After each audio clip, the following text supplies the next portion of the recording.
nunca vou esquecer aquela noite. Tudo começou como qualquer outra. Eu tinha 22 anos, era estudante de administração e, como qualquer universitário, queria um pouco de diversão depois de uma semana cheia de provas e trabalhos. Quando meus amigos falaram sobre a festa na Boate Eclipse, nem pensei duas vezes. Era um lugar famoso na cidade e sempre tinha música boa, gente animada e uma energia que fazia você esquecer todos os problemas. Aquela noite prometia. A banda que ia tocar era uma das nossas favoritas e o lugar estava lotado.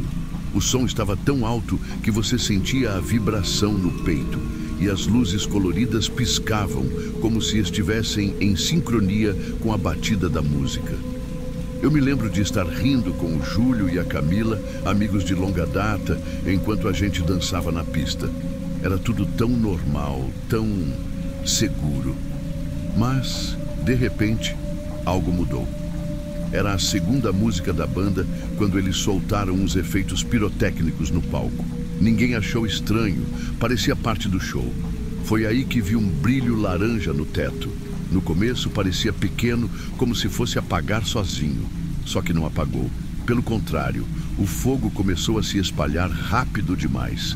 A espuma no teto pegou fogo como papel. Foi tudo tão rápido que mal dava para entender o que estava acontecendo. Primeiro, era só um cheiro estranho, como plástico queimado. Depois, a fumaça preta começou a tomar conta do lugar. Densa, pesada, impossível de respirar. As pessoas começaram a gritar e correr. A música parou. O clima de festa desapareceu como se nunca tivesse existido. Eu me lembro de olhar para Camila e gritar para ela correr. O Júlio já estava um pouco à frente, tentando abrir caminho na multidão. O calor ficou insuportável e eu comecei a tossir. Todo mundo empurrava, gritava. A única saída parecia tão longe que dava desespero. A fumaça estava em toda parte e meus olhos ardiam tanto que eu mal conseguia mantê-los abertos. O pior foi perceber que a saída estava entupida de gente.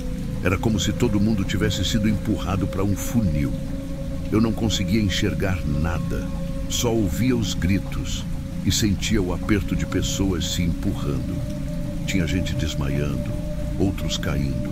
Eu sabia que se eu caísse não ia conseguir levantar. O calor estava queimando meu rosto e o cheiro da fumaça fazia meu peito arder. Eu tentei cobrir o nariz e a boca com a camiseta, mas parecia que o ar já tinha sido roubado. Cada respiração era um esforço. Meu coração batia tão rápido que parecia que ia explodir. Foi aí que caí. Alguém me empurrou sem querer e eu fui para o chão. Por um momento, pensei que era o fim. Pessoas passavam por cima de mim e eu senti uma dor aguda no braço, como se tivessem pisado em mim. Só que, de algum jeito, consegui me agarrar em alguma coisa, nem sei o que, e me puxar de volta. A adrenalina era tão forte que meu corpo agia no automático. Eu vi Camila mais à frente, tentando ajudar uma garota que parecia ter desmaiado. Queria ir até ela, mas meu corpo só sabia gritar para eu sair dali. Foi quando o Júlio me puxou pelo braço. Ele tinha conseguido chegar perto de mim e gritou algo como: "Não para agora." Ele estava certo. Se eu ficasse ali, ia ser mais um dos que não sairiam. Finalmente, a saída estava à vista, mas parecia que o tempo estava em câmera lenta. Eu só pensava em respirar. Cada passo era uma vitória, cada segundo uma eternidade. Quando senti o ar fresco do lado de fora, meus joelhos simplesmente cederam. Eu caí no chão, tossindo tanto que achei que meus pulmões iam sair pela boca. Mas eu tinha conseguido. Quando finalmente consegui sair da boate, a cena lá fora era tão devastadora quanto o que eu tinha acabado de viver lá dentro. Pessoas deitadas no chão, algumas tossindo como eu, outras imóveis. Ambulâncias chegavam com as sirenes ensurdecedoras, mas parecia que não tinha socorro suficiente para tanta gente. Os rostos ao meu redor eram uma mistura de desespero e choque. Gente gritando nomes, procurando amigos, tentando entender o que tinha acabado de acontecer. O Júlio ainda estava do meu lado, mas a Camila, eu não via ela em lugar nenhum. Eu gritava o nome dela enquanto tentava levantar, mas minhas pernas não me obedeciam. Tudo doía. Meu braço estava machucado, meu rosto parecia queimado e meu peito queimava a cada respiração. Uma mulher com uma expressão de puro terror passou correndo, gritando por alguém. Acho que aquele era o reflexo de todo mundo ali. Foi quando vi Camila. Ela estava sendo carregada por dois caras que a colocaram no chão perto de onde eu estava. Corri até ela, mesmo sem forças. Ela estava consciente, mas parecia tão fraca, com a roupa suja de fuligem e um corte na testa. Eu achei que você não tinha saído. Foi a primeira coisa que ela disse quando me viu. Eu só consegui abraçá-la. Depois disso, tudo ficou meio embaralhado. Lembro de pessoas tentando ajudar, bombeiros carregando corpos e mais corpos para fora da boate. Lembro do barulho das sirenes e do cheiro da fumaça que ainda impregnava o ar. Lembro de pensar: por que isso aconteceu? Como isso aconteceu? Nos dias que se seguiram, as coisas não ficaram mais fáceis. Eu fui levado ao hospital junto com a Camila e o Júlio. A gente precisou de tratamento para inalação de fumaça e alguns ferimentos menores. Só que o que mais doía não era físico. A cada notícia na TV, a cada atualização sobre o número de mortos, parecia que o peso no peito aumentava. A cidade inteira ficou em luto. Os velórios aconteciam um atrás do outro e os rostos das vítimas apareciam em todos os jornais. Eu conhecia algumas dessas pessoas. Algumas eram amigos, outras só conhecidos, mas todas tinham uma coisa em comum: não deveriam ter morrido daquela forma. Eu não consegui simplesmente seguir em frente. Cada vez que eu fechava os olhos, eu voltava para aquela boate, sentia o calor, ouvia os gritos. Tinha momentos em que eu acordava no meio da noite com o som das sirenes ainda ecoando na minha cabeça. Eu sabia que precisava fazer alguma coisa, nem que fosse para tentar dar sentido a tudo aquilo. Comecei a participar de reuniões com outras pessoas que sobreviveram e com as famílias das vítimas. A gente queria justiça. Não dava para aceitar que tudo aquilo tinha acontecido por pura negligência. A boate não tinha saídas de emergência suficientes. O material do teto era altamente inflamável. E ninguém tinha pensado em treinar os funcionários para uma situação de emergência. Era um monte de erros que se acumulou até virar uma tragédia. Aos poucos, comecei a contar minha história em eventos e encontros. No começo, era difícil. As palavras pareciam travar na garganta. E eu sentia um nó no estômago cada vez que lembrava daquela noite.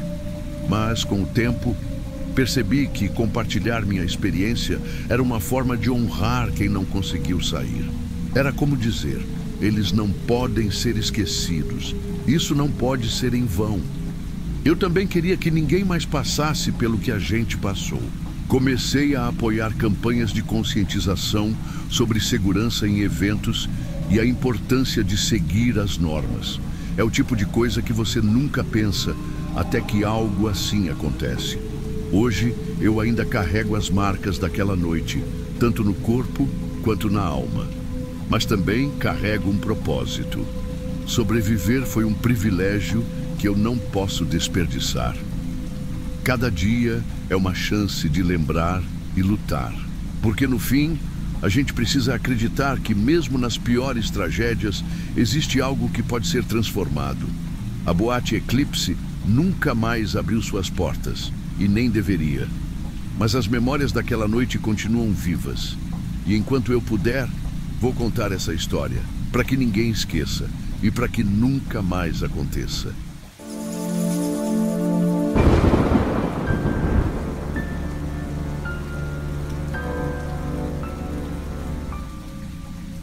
Eu sempre ouvi falar da boate Espelho Urbano, mas nunca tinha me animado a ir.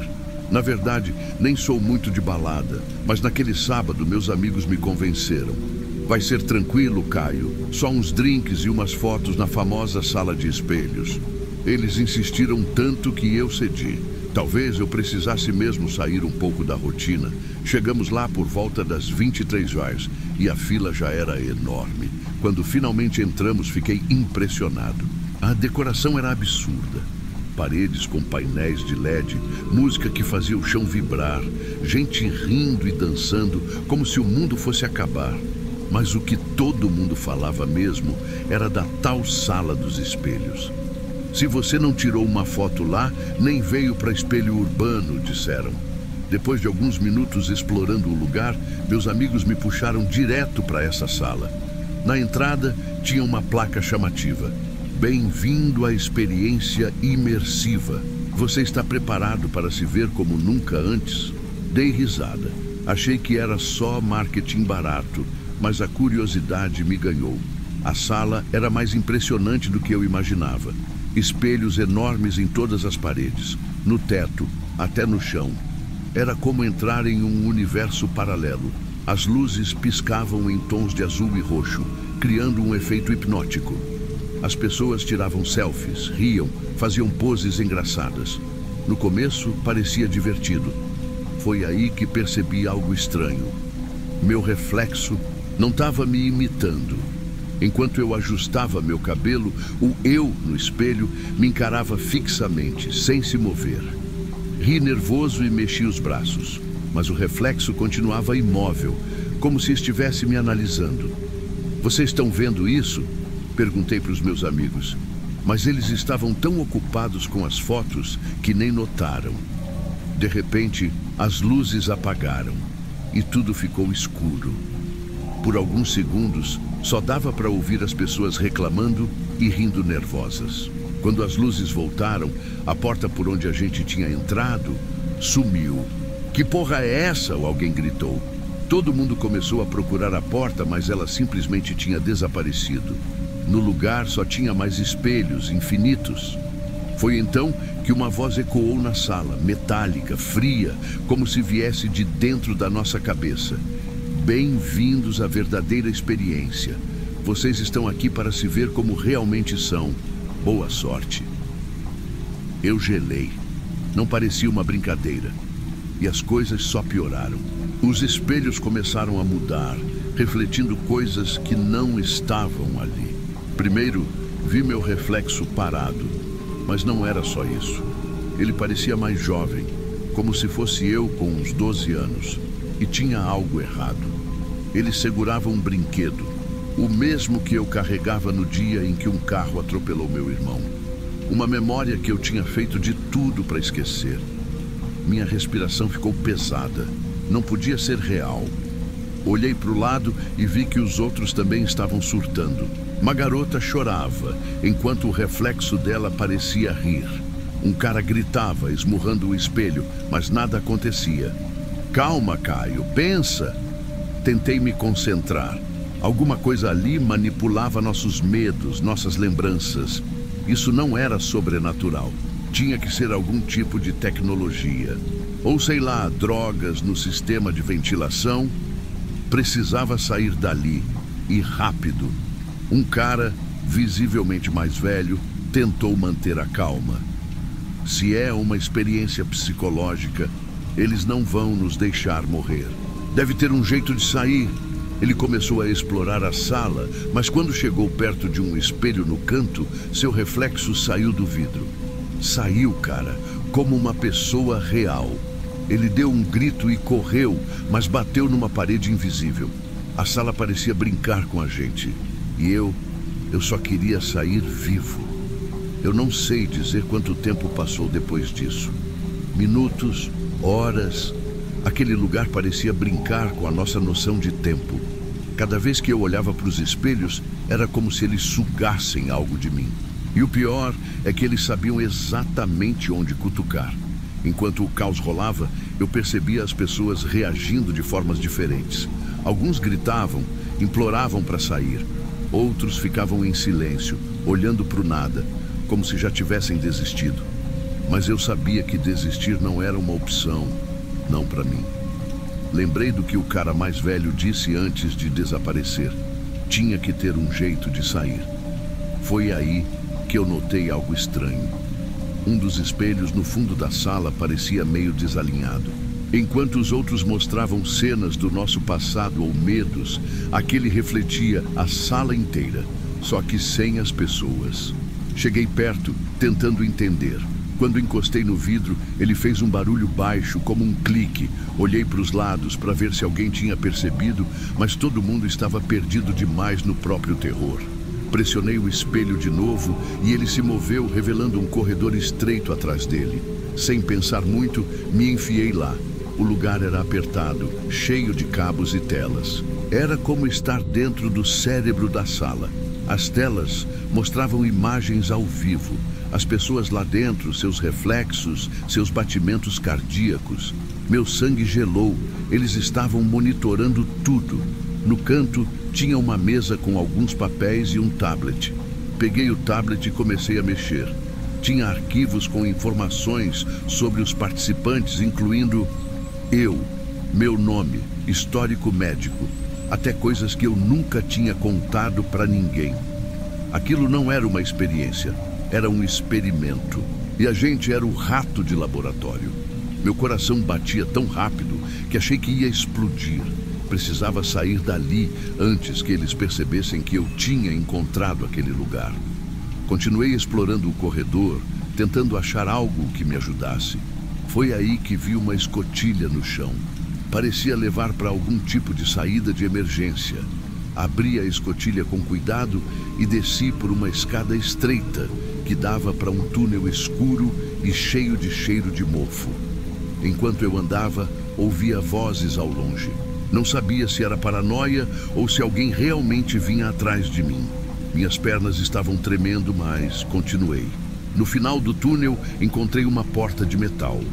Quando a abri, senti o ar fresco batendo no rosto. Eu estava do lado de fora, mas não era uma rua movimentada como eu esperava. Era um beco atrás da boate. Olhei para cima e vi o letreiro da Espelho Urbano apagado. O lugar parecia abandonado. Tentei voltar para a entrada principal, mas estava trancada. Não tinha mais fila, nem seguranças, nem música. Era como se tudo tivesse sumido da noite para o dia. Enquanto eu andava, confuso, um carro preto apareceu no final do beco. 2 caras saíram dele, vestidos de preto, com uma expressão que me fez congelar. "Você não devia estar aqui", um deles disse, enquanto o outro se aproximava. Eu corri. Não sei como, mas corri com toda a força que tinha. Só parei quando cheguei em casa, trancando todas as portas e janelas. Passei o resto da noite acordado, tentando entender o que tinha acontecido. Agora, algumas semanas depois, ainda não sei se foi real, mas sei de uma coisa: não posso ficar em silêncio. Decidi escrever tudo isso para alertar as pessoas. Se você ouvir falar da Espelho Urbano, fuja. Não importa o quão tentador pareça, não entre, porque se entrar, talvez você nunca mais saia.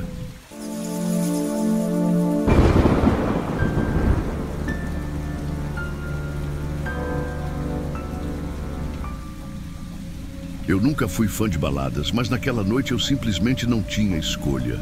Meus amigos, Mateus, Carol e Tiago, decidiram que eu precisava sair da caverna, como eles sempre diziam. "Vai ser só uma noite, Caio. Bora pra Lumina, você vai se divertir." Carol insistiu. Relutante, acabei indo. No fundo, achei que poderia ser até bom mudar de ares. A boate Lumina era o tipo de lugar que parecia saído de um clipe de música eletrônica. Luzes piscando em todas as direções, uma pista de dança lotada e um DJ que parecia competir com o volume do meu próprio coração. Enquanto Mateus e Tiago estavam no bar, tentando impressionar algumas garotas, Carol e eu ríamos de tudo aquilo. "Você tá com cara de quem se arrependeu de sair de casa", ela disse, me cutucando. "Não tá errado", respondi. A noite até que começou bem. Entre uma música e outra, consegui relaxar. Mas aí, algo estranho aconteceu. Enquanto esperava no bar, tive a sensação de que alguém estava me observando. Virei a cabeça, mas só vi um cara encostado na parede. Ele estava usando um boné e parecia completamente inofensivo. Devia ser paranoia minha. Por volta das 3 da manhã, Decidimos que era hora de ir embora. Tô morta de fome. Vamos passar em algum lugar para comer? Carol sugeriu e todos concordaram. Fomos em direção ao estacionamento. A brisa fria da madrugada trouxe um alívio depois do calor sufocante da boate. Mas quando chegamos nos carros, percebi algo errado. Peraí, o pneu tá furado? Matheus disse, abaixando-se para olhar o carro. Achei que fosse brincadeira, até perceber que todos os carros do estacionamento estavam com os pneus cortados. Uma sensação de desconforto tomou conta de mim. Tiago abriu o capô do carro e soltou um palavrão. Cortaram os cabos também. Que porra é essa? Peguei meu celular, sem sinal. Todo mundo tentou, mas ninguém conseguiu se conectar. O nervosismo aumentava. Foi então que Carol apontou para algo. Gente, tem alguém ali. Olhamos na direção que ela indicou. Entre as árvores ao redor do estacionamento, vimos silhuetas. 3, talvez 4 pessoas. Não dava para ver o rosto, mas estavam lá, paradas, nos observando. O silêncio era ensurdecedor. Isso não está certo, eu disse, tentando manter a calma. Mas a verdade era que meu coração estava disparado. Tiago tentou gritar algo para eles, mas não houve resposta. Eles continuaram parados, imóveis, como estátuas. A sensação de estar sendo caçado começou a tomar conta de mim. O que a gente faz agora? Matheus perguntou, a voz trêmula. Olhei para o grupo e vi o medo estampado no rosto de todo mundo. Não tínhamos ideia do que estava por vir, mas uma coisa era certa. Não podíamos ficar ali. Decidimos nos dividir. Não era a ideia mais inteligente, mas o desespero faz isso com a gente. Matheus e Carol ficaram para tentar consertar um dos carros, enquanto Tiago e eu fomos procurar ajuda em qualquer lugar próximo. Caminhando pelo estacionamento deserto, o silêncio parecia cada vez mais pesado. Cara, isso é surreal. Quem faz uma coisa dessas? Tiago murmurou, segurando uma lanterna que tinha achado no carro. Não sei, mas a gente precisa sair daqui antes que fique pior. Respondi, tentando esconder meu próprio pânico. Foi então que encontramos algo estranho. Uma chave de fenda no chão, próxima a uma pilha de tábuas quebradas. Parecia fora de lugar, como se tivesse sido deixada ali de propósito. Antes que pudéssemos pensar muito, ouvimos um grito. Era o Matheus. Corremos de volta e encontramos ele caído no chão segurando a perna. Eu pisei em umas tábuas. Era uma armadilha, ele disse ofegante. Júlia, uma garota que tínhamos conhecido na boate, estava ao lado dele tentando ajudar. Calma, a gente vai te tirar daqui, eu disse tentando acalmá-lo. Enquanto o ajudávamos, notei algo se movendo na borda do estacionamento. As figuras, agora mais próximas, mas ainda imóveis. A sensação de ser observado era sufocante. Isso não é só vandalismo. Eles estão brincando com a gente, Tiago disse com a voz tensa. Eu sabia que ele estava certo, e isso tornava tudo muito pior. Decidimos nos abrigar em uma construção abandonada próxima ao estacionamento. Era um lugar pequeno, com paredes rachadas e um cheiro de madeira úmida. Não era seguro, mas pelo menos nos escondia daqueles estranhos lá fora. Dentro do prédio, o clima era de puro desespero. Carol e Tiago começaram a discutir sobre o que fazer. Júlia chorava baixinho, enquanto Matheus gemia de dor no canto. Tentei manter a calma.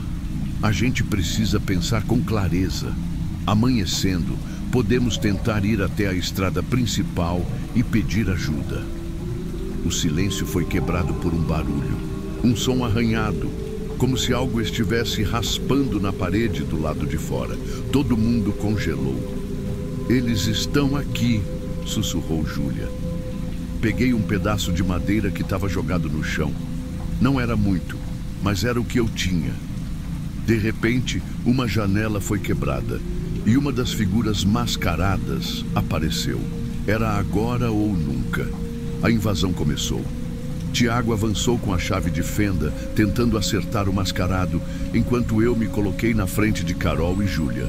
Mateus, mesmo machucado, tentou se arrastar para trás. O mascarado desviou com facilidade e deu um passo para dentro, mas Tiago o empurrou contra a parede. "Corre! Saiam daqui!" Tiago gritou. Não pensei duas vezes. Peguei Mateus e ajudei ele a sair pela porta dos fundos. Carol e Júlia vieram logo atrás. Do lado de fora, os outros mascarados estavam se aproximando, mas parecia que queriam nos cercar, não atacar diretamente. Corremos em direção à estrada principal, mesmo sem saber se conseguiríamos chegar. O cansaço era insuportável, mas o medo era maior. Quando finalmente vimos as luzes de um caminhão vindo, foi como um milagre. Me joguei na frente do veículo, acenando freneticamente. O motorista, assustado, parou. "O que está acontecendo aqui?" ele perguntou. "Por favor, só nos tire daqui!" implorei. Ele nos ajudou a subir e, enquanto o caminhão acelerava, olhei para trás uma última vez. As figuras mascaradas estavam lá, paradas na beira da estrada, observando. Elas não tentaram seguir. Só ficaram ali, como se soubessem que tinham vencido de alguma forma. Chegamos à cidade horas depois, mas ninguém conseguia falar muito. O que vivemos naquela noite foi algo que nunca vou esquecer. Não sei quem eram aquelas pessoas, nem por que fizeram aquilo, mas sei que, se não fosse pela sorte e pela união que conseguimos no último segundo, talvez não estivéssemos aqui hoje.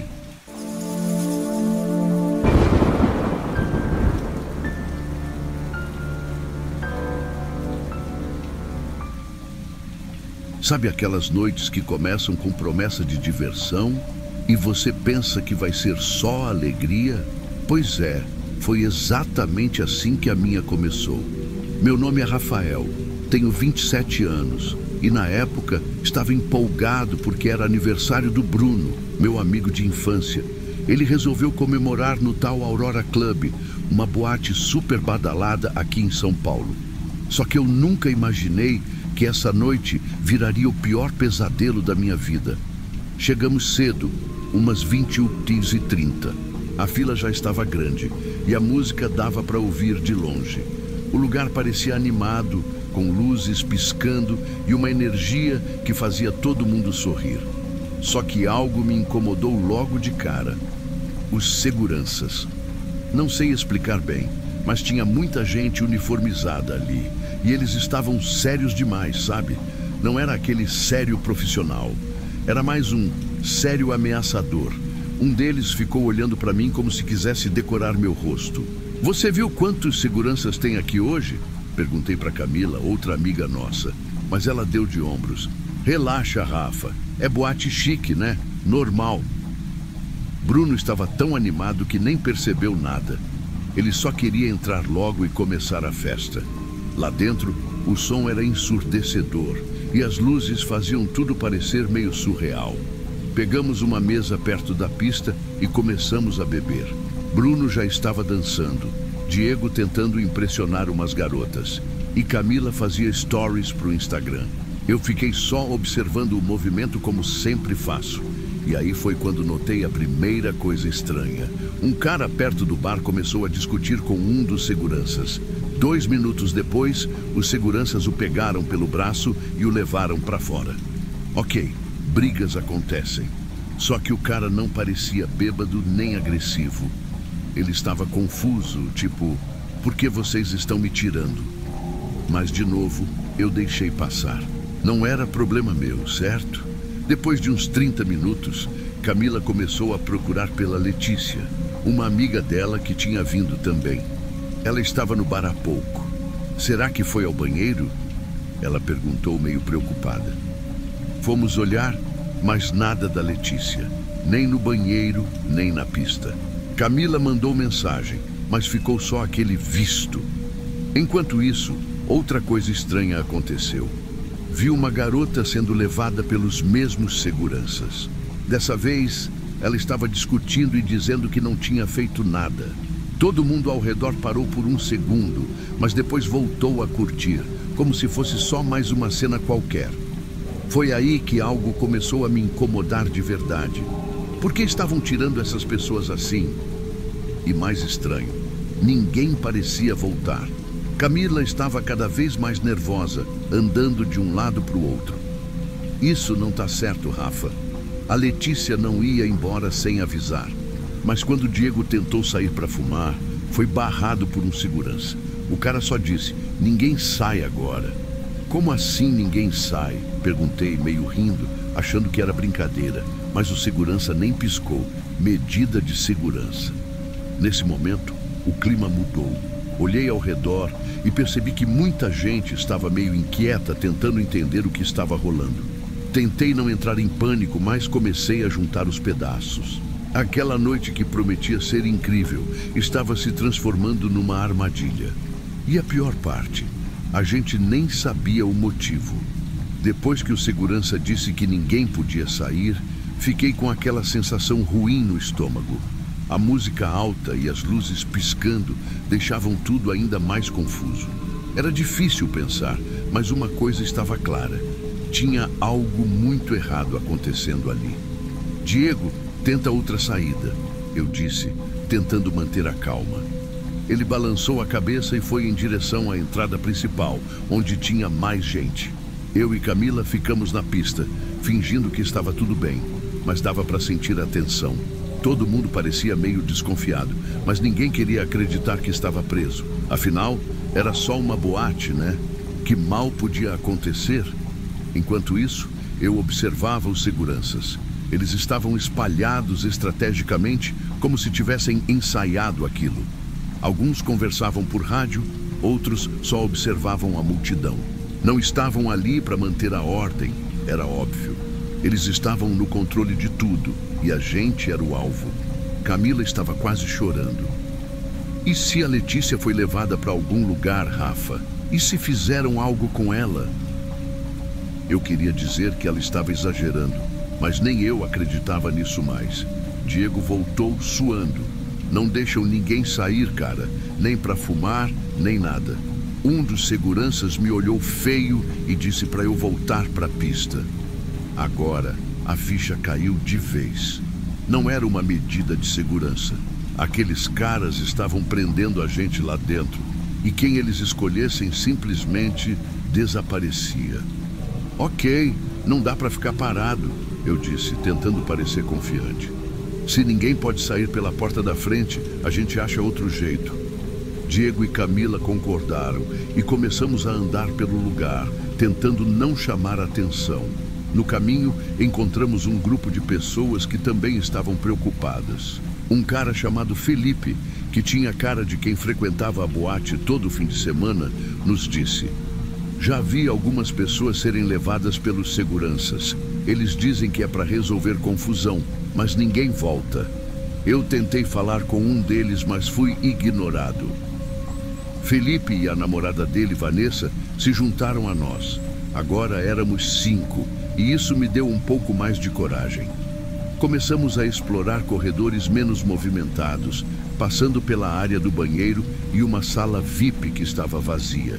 O plano era simples: encontrar uma saída de emergência ou alguma janela que desse para abrir. Foi aí que percebemos que as portas de emergência estavam todas trancadas. Algumas tinham até cadeados. Isso é crime, velho, Diego sussurrou. Se der algum incêndio, todo mundo morre. Enquanto caminhávamos, vimos 2 seguranças conversando no fim do corredor. Ficamos escondidos atrás de uma parede, tentando ouvir. Não dava para entender tudo, mas uma frase me deixou gelado. O próximo grupo é às 3 da manhã. Até lá mantemos o controle. Controle de quê? E grupo para onde? Minha cabeça estava a mil.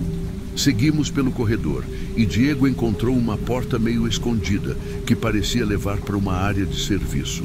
Entramos rápido e lá dentro estava escuro e silencioso.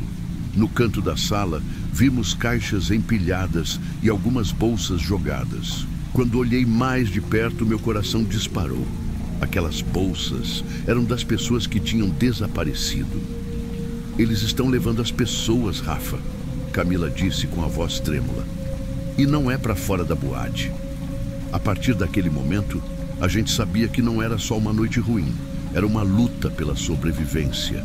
Minha mente estava a mil enquanto olhava aquelas bolsas. Era a prova de que alguma coisa terrível estava acontecendo ali dentro. Diego, que normalmente era o mais tranquilo, murmurou: "A gente precisa sair daqui, agora." Mas antes que pudéssemos nos mover, ouvimos passos do lado de fora da porta. Ficamos paralisados, segurando a respiração. A porta se abriu devagar e 2 seguranças entraram. Eles nos viram imediatamente. "O que vocês estão fazendo aqui?" O tom não era de curiosidade, era uma ameaça. Diego deu um passo à frente. "A gente só se perdeu, irmão. Tá tudo bem, já estamos saindo." Mas o maior deles balançou a cabeça. "Vocês não deviam estar aqui, agora vem com a gente." Meu coração disparou. Eu sabia que se fôssemos com eles, era o fim. Diego percebeu isso também. Sem pensar muito, ele avançou e empurrou um dos seguranças com toda a força. Camila gritou. O outro segurança veio para cima de mim. Mas, em um ato de puro desespero, eu peguei uma barra de metal que estava no chão e acertei sua perna. Ele caiu, xingando alto. "Corre!" gritei. Pegamos Camila pela mão e saímos correndo pelo corredor. Felipe e Vanessa vinham logo atrás, mas o barulho da luta tinha chamado a atenção. Dava para ouvir outros seguranças correndo atrás da gente. Tínhamos que encontrar uma saída antes que fosse tarde demais. Correndo pelos corredores estreitos e mal iluminados, encontramos uma escada que levava para o subsolo. Não era o que queríamos, mas era a única direção sem seguranças no momento. Descemos rápido, tropeçando nos degraus. Lá embaixo, o ar era mais pesado e cheirava a mofo. No subsolo, achamos um funcionário escondido. Ele parecia apavorado, com os olhos arregalados. "Vocês não deviam estar aqui", ele disse. "Isso é muito perigoso." Tentamos pedir ajuda, mas ele só repetia que não podia fazer nada. "Então, pelo menos, nos diga como sair daqui", implorei. O homem hesitou, olhando para trás como se temesse ser ouvido. Finalmente, apontou para uma porta no fundo do corredor. "Por ali, mas sejam rápidos." Cruzamos a porta e encontramos um túnel de serviço. Era escuro e estreito, mas era a nossa única chance. Podíamos ouvir os passos e as vozes dos seguranças se aproximando. O som do rádio deles ecoava pelo túnel e meu coração parecia que ia sair pela boca. Diego liderava o grupo, usando a lanterna do celular para iluminar o caminho. A cada passo, eu sentia como se o chão fosse desabar. As vozes atrás de nós ficavam cada vez mais próximas.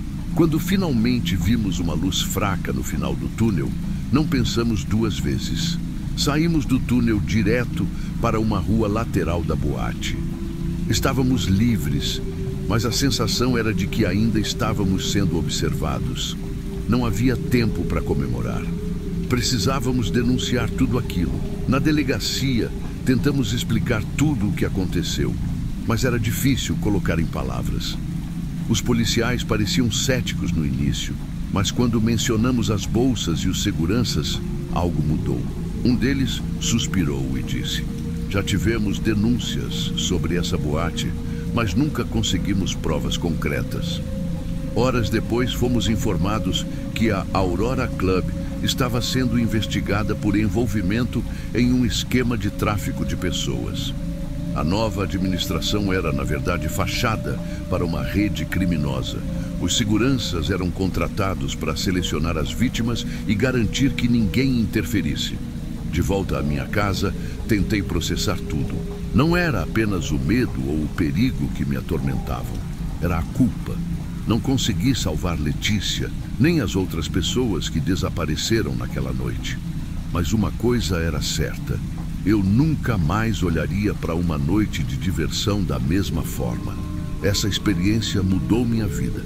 Hoje, conto essa história não só para desabafar, mas para alertar. Fiquem atentos. Nem todo lugar que parece seguro realmente é.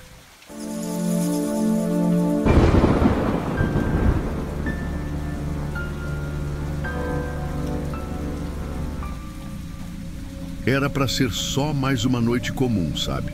Eu e meus amigos combinamos de ir para Black Room, uma boate nova que estava bombando no centro de São Paulo. Não era meu tipo de rolê, mas eu estava precisando relaxar. Trabalho puxado a semana inteira e, sinceramente, queria desligar minha cabeça de tudo. Chegamos lá cedo e o lugar já estava cheio. A música dava para sentir no peito, o tipo de som que fazia o corpo inteiro vibrar. As luzes de neon deixavam um ambiente meio psicodélico e as pessoas pareciam estar num transe, dançando sem parar. Eu pedi um drink no bar e fiquei observando a galera. Era um lugar diferente, mas de algum jeito parecia um pouco apertado demais. Aquela quantidade de gente começava a me incomodar. Depois de uns 2 drinks, senti que precisava dar uma pausa. Tava quente demais, minha cabeça girando um pouco. Falei para os meus amigos que ia no banheiro e voltava rápido. O corredor que levava ao banheiro era estreito, quase claustrofóbico. Entrei e, para minha sorte, não tinha ninguém. Melhor assim. Lavei o rosto, respirei fundo. Beleza, só mais uns minutos e volto para a festa. Acabei o que tinha que fazer e fui até a porta. Foi aí que percebi. Ela não abria. Tentei girar a maçaneta de novo, empurrar com mais força, mas nada. Tá de brincadeira comigo? Comecei a bater na porta, gritando: "Oh, tem alguém aí? A porta tá emperrada!" Mas com aquele som todo lá fora, ninguém ia ouvir. Tirei o celular do bolso, sem sinal. Óbvio, né? É sempre assim quando você mais precisa. A ansiedade começou a bater, mas ainda tentava me convencer de que era só um problema bobo. Alguém vai aparecer, é só esperar. Mas aí, as coisas começaram a ficar esquisitas. As luzes do banheiro piscaram e ouvi uns gritos abafados do lado de fora.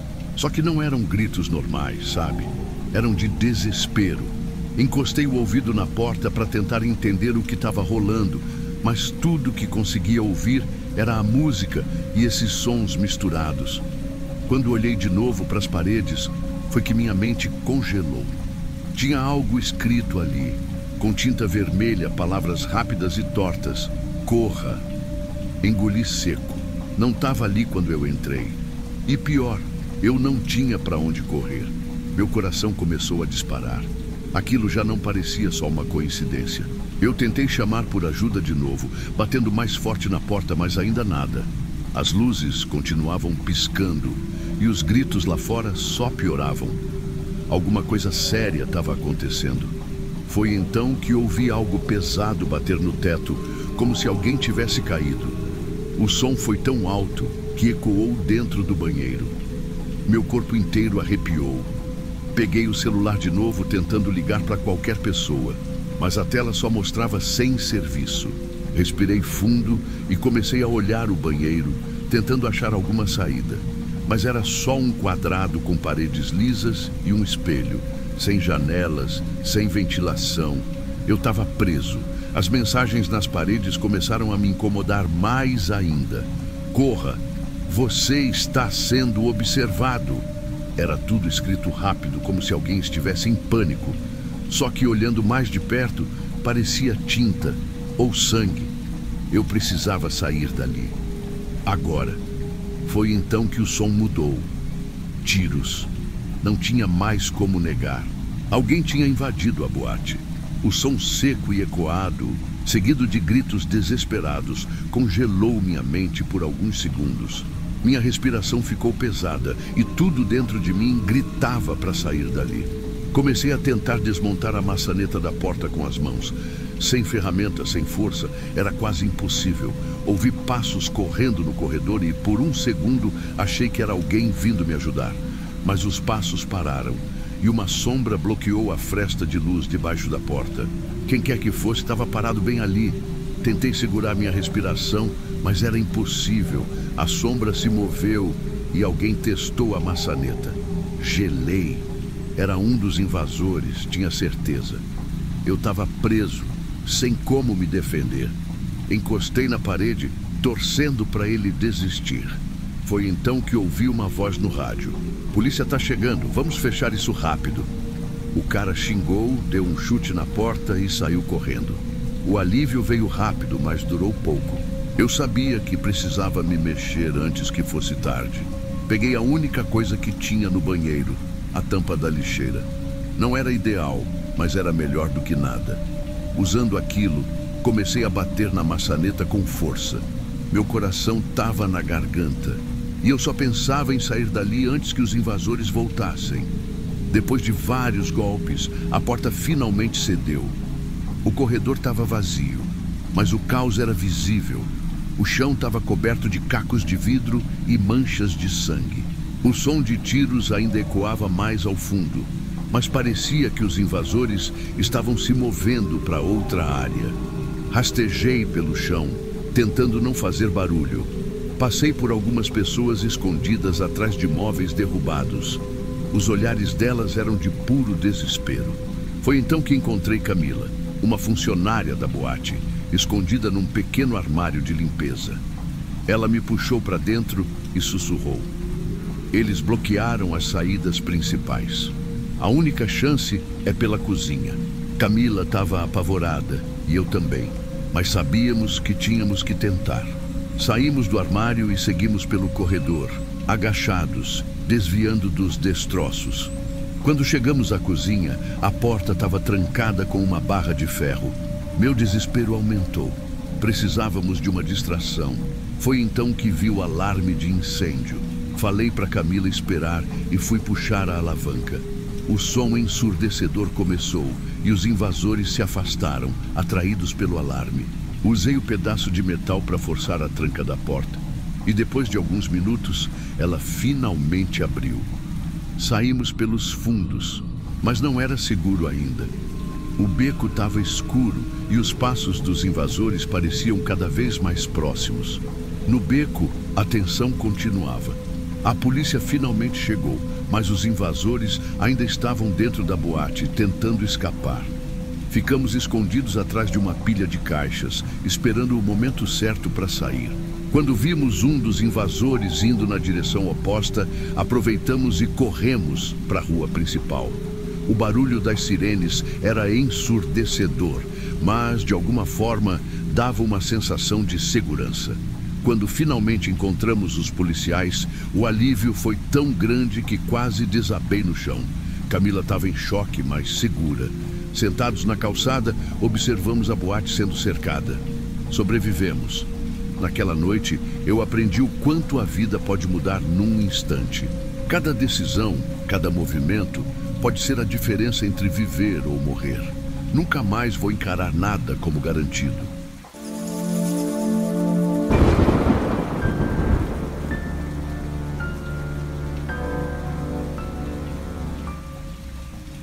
Sabe aquelas noites que começam de forma tranquila, mas que você nunca esquece?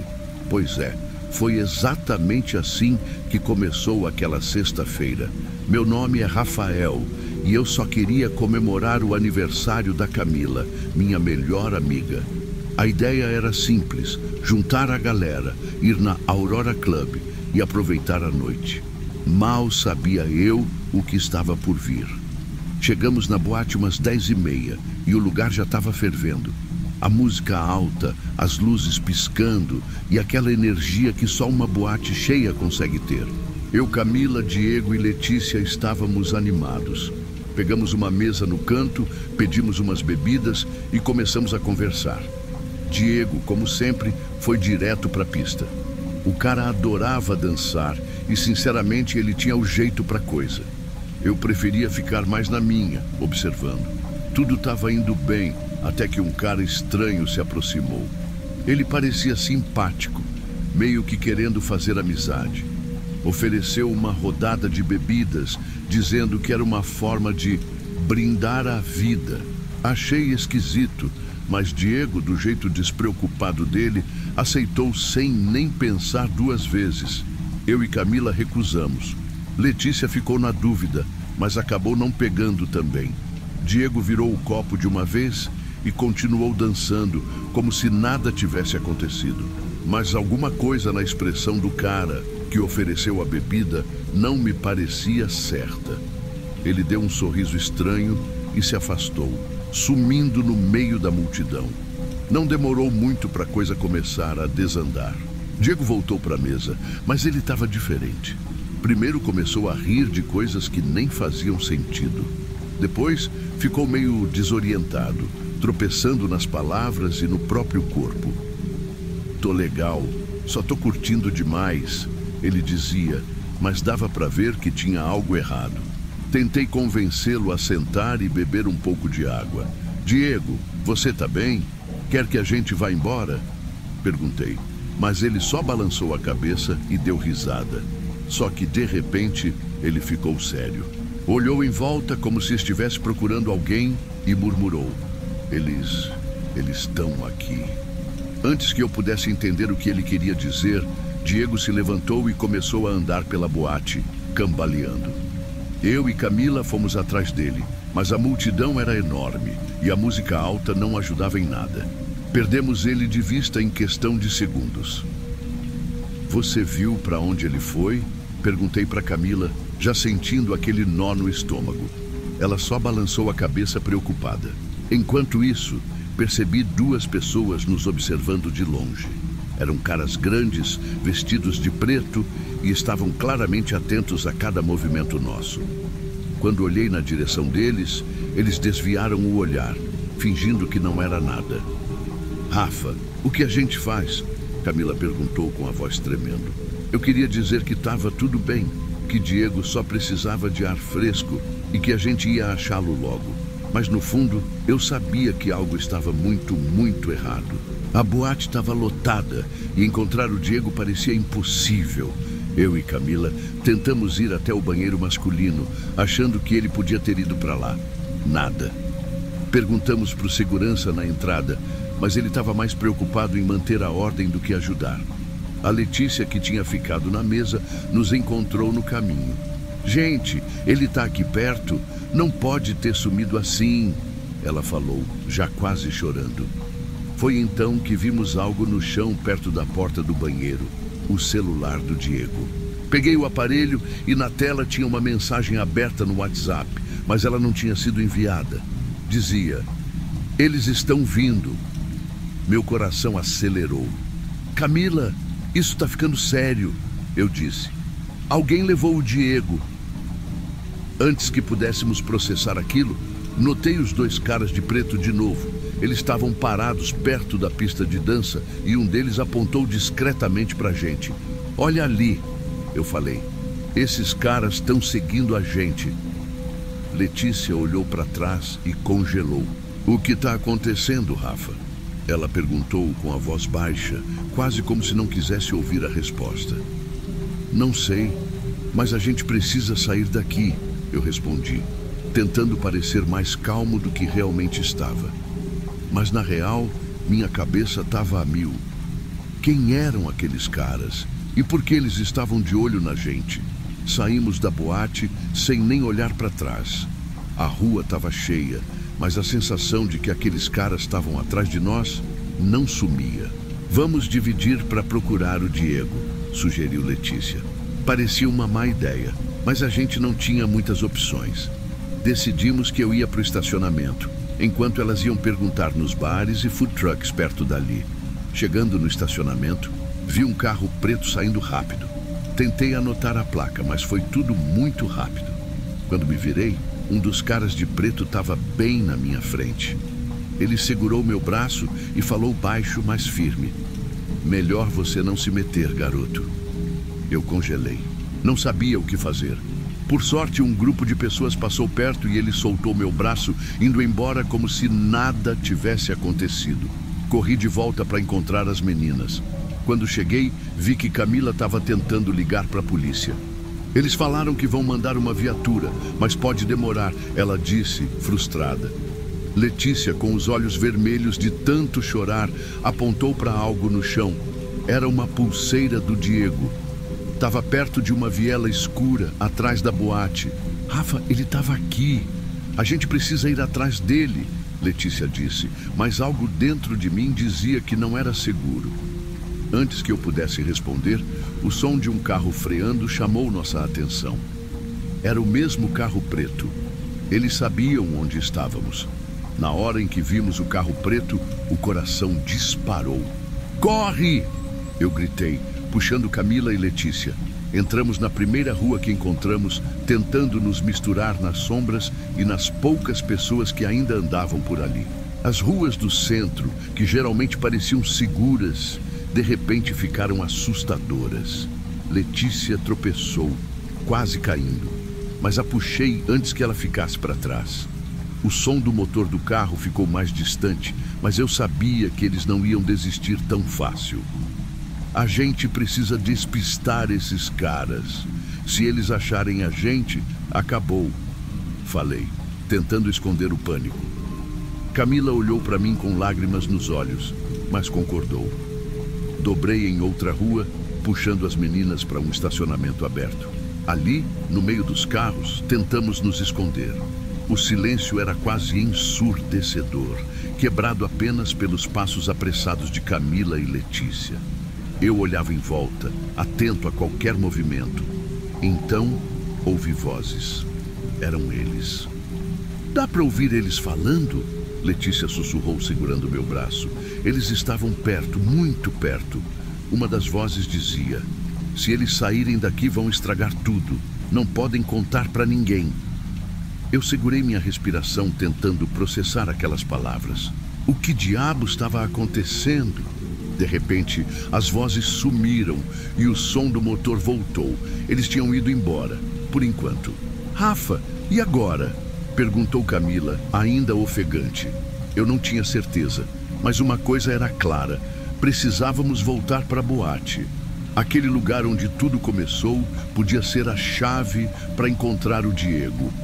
Voltamos para a boate, tentando não chamar atenção. Agora estava mais vazia, com muita gente já indo embora.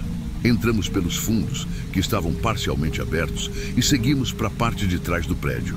Era um corredor escuro, com portas que pareciam levar a depósitos e salas de manutenção. Foi então que ouvimos uma voz. Era baixa, mas reconhecível. Rafa, ajuda! Era o Diego. Segui o som até uma porta entreaberta. Quando entrei, quase não acreditei no que vi. Diego estava amarrado numa cadeira, com um corte na testa e os olhos pesados, como se estivesse drogado. Ao lado dele, 2 caras, os mesmos que estavam nos seguindo.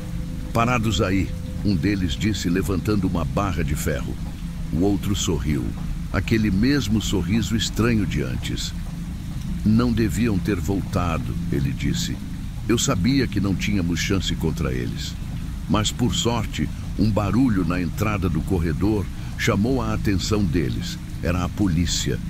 Camila tinha conseguido ligar para a polícia de novo e dar a localização exata enquanto a gente procurava Diego. Os caras tentaram fugir, mas foram cercados pelos policiais.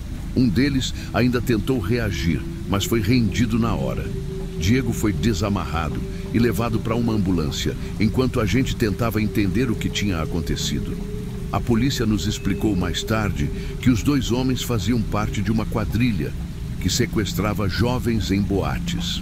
Eles drogavam as vítimas com substâncias fortes e depois as levavam para um destino que ninguém sabia ao certo. Diego tinha escapado por pouco. Quando finalmente voltamos para casa, o sol já estava nascendo.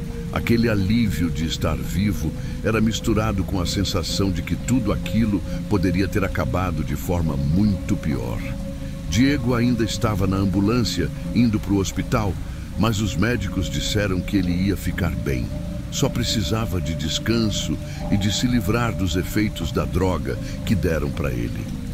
Sentado no sofá da minha sala, com Camila e Letícia ao meu lado, tentei processar tudo. O que começou como uma noite para comemorar virou um pesadelo que eu nunca mais ia esquecer. Camila quebrou o silêncio. A gente teve sorte, Rafa, sorte mesmo, disse ela, com a voz embargada. E ela estava certa. Se aqueles caras tivessem conseguido fugir, ou se a polícia não tivesse chegado a tempo, nem quero imaginar o que teria acontecido. Mas, mais do que sorte, acho que foi um alerta. Algo que mudou para sempre a forma como eu enxergo as coisas. Lembrei de como Diego aceitou a bebida sem pensar duas vezes, sem desconfiar de nada. De como a boate estava cheia de gente, mas ninguém parecia notar que algo estranho estava acontecendo. E de como eu mesmo ignorei aquele instinto inicial que dizia que o sorriso do cara que ofereceu a bebida não era normal. Desde aquela noite, nunca mais fui o mesmo. Hoje, desconfio mais. Presto atenção em cada detalhe e nunca aceito nada de ninguém que não conheço. O mundo pode ser um lugar lindo, mas também pode ser cheio de perigos que a gente nem imagina. Diego, depois de algumas semanas, voltou ao normal, pelo menos fisicamente. Mas dava para ver que ele também tinha mudado. O sorriso despreocupado ainda estava lá, mas tinha algo diferente no olhar. Ele sabia que tinha sido salvo por um fio. Todos nós sabíamos. O que mais me marcou naquela noite não foi só o medo, mas a certeza de que a gente precisa cuidar um do outro. Num lugar cheio de música alta e luzes piscando, é fácil ignorar o que está acontecendo bem debaixo do nariz. Mas nunca, nunca mais vou deixar isso acontecer. Se você está ouvindo essa história, espero que sirva de alerta.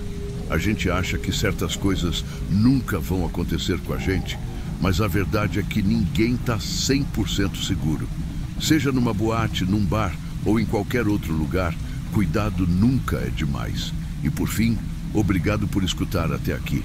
Se essa história te impactou de alguma forma, lembra de compartilhar com alguém. Vai que você ajuda a salvar outra pessoa de cair numa armadilha como essa.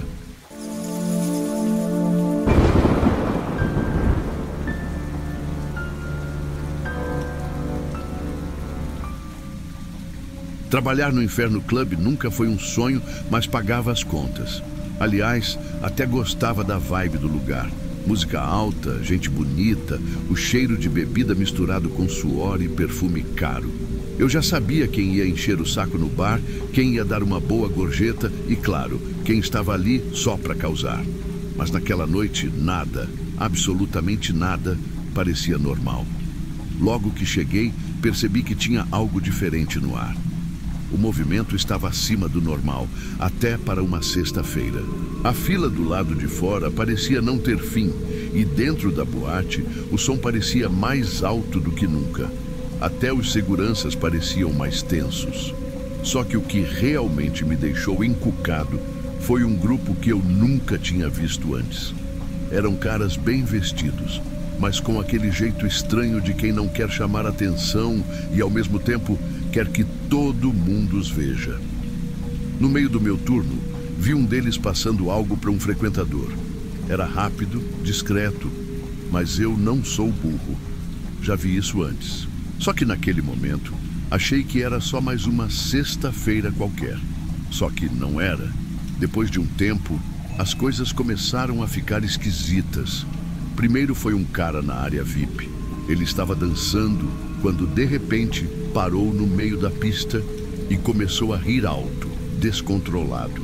No início, todo mundo achou que ele estava brincando, mas o riso virou gritos e ele começou a bater na própria cabeça, como se estivesse tentando tirar alguma coisa de lá. Os amigos tentaram segurá-lo, mas ele empurrou todo mundo com uma força absurda e saiu correndo para dentro do banheiro. O segurança que deveria ter ido atrás dele sumiu. Provavelmente estava na entrada, ignorando tudo como de costume. Enquanto eu tentava entender o que estava acontecendo, outro cara começou a quebrar copos no bar, dizendo que algo estava vindo. Ele não parecia bêbado, era outra coisa. Eu tentei falar com o gerente, mas ele só deu de ombros e voltou a mexer no celular, rindo de um vídeo qualquer. Aí começou o caos de verdade. Uma mulher começou a gritar na pista de dança. Ela olhava para o teto como se visse algo horrível. Outros começaram a se juntar a ela, primeiro tentando acalmá-la, depois entrando no mesmo estado de pânico. Algumas pessoas estavam paradas, olhando para o nada, como se estivessem congeladas, enquanto outras começaram a empurrar todo mundo para tentar sair da boate. A música continuava alta, como se nada estivesse acontecendo, abafando os gritos. Eu tentei manter a calma, mas quando um cara atravessou o bar e jogou uma garrafa de tequila contra a parede, percebi que aquilo estava muito além do meu controle. Eu estava perto da área do estoque quando ouvi um grupo cochichando sobre a nova onda. Você viu o que aquilo fez com eles? Alguém disse, rindo como se fosse uma piada. Nova onda? Então era isso. Alguma droga maluca estava circulando pela boate e essas pessoas estavam virando monstros. Era isso ou eu estava perdendo a cabeça? Quando voltei para o salão principal, parecia que eu tinha entrado em outro mundo. Pessoas correndo, gritando, chorando. Tinha sangue no chão e uma garota sentada no canto, com o olhar perdido, balançando o corpo para frente e para trás. No bar, um dos seguranças estava de pé, segurando uma barra de ferro. Ele não estava tentando ajudar. Ele olhava para os frequentadores como um predador. Eu encontrei Mariana, uma das garçonetes, escondida atrás do balcão. Diego, o que está acontecendo? Ela perguntou com a voz tremendo. Eu queria dizer que estava tudo bem, mas não estava. A gente precisa sair daqui agora, respondi puxando ela pelo braço. Só que sair não ia ser tão fácil. As portas da entrada principal estavam trancadas. Os seguranças, que deveriam estar ajudando, estavam surtados ou simplesmente se aproveitando do caos. Eles pareciam tão afetados quanto os outros. Eu e Mariana tentamos a saída dos fundos, mas havia mais pessoas surtando lá. Uma mulher estava agredindo um cara com uma garrafa quebrada, enquanto ele gritava que não era ele. Não era ele o quê? Nada fazia sentido. De repente, um dos seguranças apareceu atrás de nós. Ele estava com os olhos vidrados, suando como se tivesse corrido uma maratona. Voltem para a pista, ele gritou, segurando a barra de ferro. Eu sabia que, se a gente ficasse parado, ele ia atacar. Eu congelei por um segundo, mas o grito do segurança trouxe a realidade de volta com um impacto violento. Corre! Foi tudo o que eu consegui dizer para Mariana, puxando ela para longe. A barra de ferro passou raspando pela minha cabeça, batendo com força na parede. O som ecoou no corredor estreito. A gente correu sem olhar para trás, mas logo ficamos encurralados. Era o corredor do estoque, sem saída. Olhei ao redor, tentando pensar rápido. O segurança estava se aproximando, com passos pesados. Mariana estava apavorada e eu não podia deixar ela cair no desespero. Abri a porta do estoque e puxei ela para dentro. Fica quieta, sussurrei, fechando a porta devagar. Lá dentro, o cheiro de bebida e produtos de limpeza era quase insuportável, mas pelo menos tínhamos um momento para respirar. Meu coração estava disparado. Peguei uma barra de ferro caída no chão, provavelmente deixada por alguém que tentou se proteger antes da gente. Ele vai encontrar a gente, Diego, Mariana disse, tentando conter o choro. Eu coloquei a mão no ombro dela. Não vai. A gente vai sair daqui, eu prometo. Mas para ser honesto, eu mesmo não acreditava nisso. Ouvi os passos do segurança se aproximando. Ele parou do lado de fora da porta, respirando alto. Vocês não vão escapar, ele disse com a voz rouca. O pânico era como uma onda, ameaçando me afogar. Mas eu sabia que se a gente ficasse ali, estava acabado. Quando ele começou a bater na porta, olhei ao redor. O estoque tinha uma janela pequena no alto da parede. Mariana, sobe aí, eu te dou um impulso, falei, tentando parecer confiante. Ela hesitou por um segundo, mas subiu. E você? Ela perguntou, olhando para mim. Eu vou logo atrás, respondi, empurrando ela pela janela. Assim que ela saiu, a porta finalmente cedeu. O segurança entrou com os olhos cheios de fúria. Ele avançou, mas eu me joguei para o lado, desviando da barra de ferro. Sem pensar, bati com minha barra no joelho dele. Ele gritou de dor e caiu no chão. Aproveitei a chance e subi pela janela o mais rápido que consegui. Do lado de fora, Mariana estava esperando e a gente começou a correr. A saída dava para um beco. mas o som do caos ainda ecoava de dentro da boate. Gritos, vidro quebrando, a música continuava, como se aquilo fosse apenas mais uma festa. A rua estava deserta e parecia que ninguém tinha percebido o que estava acontecendo. A polícia só chegou quando a gente já estava bem longe. Mariana segurou meu braço. O que foi isso, Diego? Era para ser só uma noite normal. Eu não tinha resposta. Tudo o que eu sabia era que a gente estava vivo, por enquanto. Os gritos daquela noite ainda ecoam na minha cabeça. Nunca mais pisei no Inferno Club e nunca vou esquecer o que vi lá dentro. Não sei se foi a droga, as pessoas ou se o próprio lugar era uma bomba relógio esperando para explodir. Mas uma coisa eu sei, ninguém que estava lá saiu o mesmo. E alguns nem saíram.